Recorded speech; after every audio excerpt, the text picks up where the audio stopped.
मार्फत कल्याण डोंबिवली महानगरपालिकाच्या बजेट महासभासमोर पुढे सादर केलेला आहे. ते जनरल बजेट आणि परिवहन विभागाचे दोन्ही बजेट सादर करण्यात आलेले आहे. जनरल बजेट आपण जवळजवळ 3186 कोटीचा बजेट यावर्षी सादर केलेला आहे. त्याच्यामध्ये शहरासाठी जे मुख्य विषय आहे त्याच्यामध्ये विशेष करून पायाभूत विकास, रस्ते पूल इत्यादी ते बांधकाम करणे, उद्यान आणि तलावाचा विकास करणे, आरोग्य, शिक्षण, पाणी पुरवठा, जल व मलनिस्सरण या ठिकाणी विकास करण्याकरिता आपण निधी दिलेला आहे.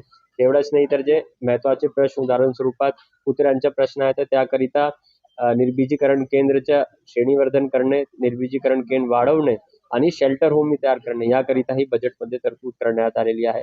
विशेष म्हणजे वैकल्पिक स्रोत म्हणून आपण यावर्षी 200 कोटीच्या म्युनिसिपल बॉन्ड एडीएमसी करिता एक म्हणजे मार्केटमधून पैसे घेण्याचा आपण प्रयत्न करतोय. एकंदरीत रीतीने सर्व समावेशक आणि सर्व घटकाला न्याय देणारा आणि सर्व क्षेत्रामध्ये नागरिकांची जे इश्यूज आहेत ते सॉल्व्ह करण्याचा प्रयत्न या बजेटमध्ये करण्याचा प्रयत्न केलेला आहे आणि एकंदरीत सगळे प्रस्ताव आपण संकलित करून महासभेपुढे ठेवलेला आहे पुढील मंजुरीसाठी. सर, जन्म मृत्यू आणि विवाह प्रमाणपत्र संदर्भात सध्या सॅटिस प्रकारची स्मार्ट सिटी अंतर्गत चालू आहे. त्याच्या 70% काम झालेलं आहे. विशेष करून त्याच्यामध्ये जे मुख्य 2 फ्लायओव्हर आहे, फ्लायओव्हर ए आणि फ्लायओव्हर सी, तिथे काही जमिनीचे भूसंपादनाचे विषय होते आणि जमिनीचे भूसंपादनाचे विषय कोर्टात असल्यामुळे तिथे थोडासा अडथळा निर्माण होत होता. मात्र आता ते बरेपैकी सुटले असल्यामुळे तिथेही काम चालू झालेलं आहे. किमान फ्लायओव्हर ए आणि फ्लायओव्हर सी आम्ही मे अंती सुरू करण्याचे आम्ही टार्गेट सर्वांना दिलेला आहे आणि त्याच्यावर आपण काम करतो. पुढचे 2 महिन्यामध्ये एवढे फ्लायओव्हर सुरू झाले तर नागरिकांना नक्कीच त्याचा फायदा होईल. त्या पलीकडे काही जे जसे MSRTCच्या एक बस टर्मिनस आहेत किंवा एक वाणिज्य बिल्डिंग आहे त्याचे काम प्रगतीपथावर आहे आणि त्याला 4 ते 5 महिने लागू शकतात. मात्र फ्लायओव्हर सर्वप्रथम सुरू करून नागरिकांना ट्रॅफिकतून सुटका देण्याचा प्रयत्न आमचा राहील. नाही, काही जे काम चालू आहे त्याच्यामध्ये शासन खाते निधी आपल्याला भेटतो तर त्या निधीतून आपल्याला त्यांना देता येईल. त्याचबरोबर काही स्पिल ओव्हरचे काम आहे म्हणजे मागच्या वर्षी चालू असलेले काम आणि यावर्षी पूर्ण होणारे काम असे आपण यावर्षी पण तरतूद केलेली आहे आणि त्यापुढेही आपण नवीन कामांसाठी पण निधी ठेवलेली आहे.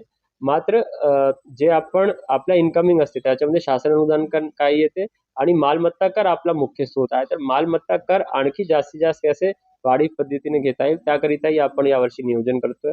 सुटलेले प्रॉपर्टीज, अनअसेस प्रॉपर्टीज, क्षेत्रामध्ये बदल असो किंवा वापरमध्ये बदल असो यांच्या सर्वांचे सर्वेक्षण करून एकदाच या वर्षामध्ये आपण मालमत्ता कर वाढीव करण्याचा प्रयत्न करणार आहोत.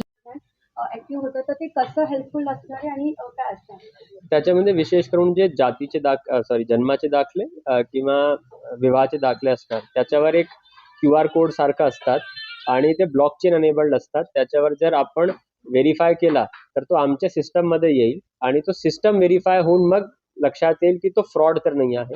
कारण मध्ये असं लक्षात आलं होतं की काही प्रमाणपत्रामध्ये फ्रॉड सर्टिफिकेट्स निर्माण करून सेवा किंवा इतर गोष्टी करण्याचा नागरिक प्रयत्न करतात. म्हणून ब्लॉकचेन आणि आर्टिफिशियल इंटेलिजन्सच्या माध्यमातून आपण तो प्रयोग केलाय.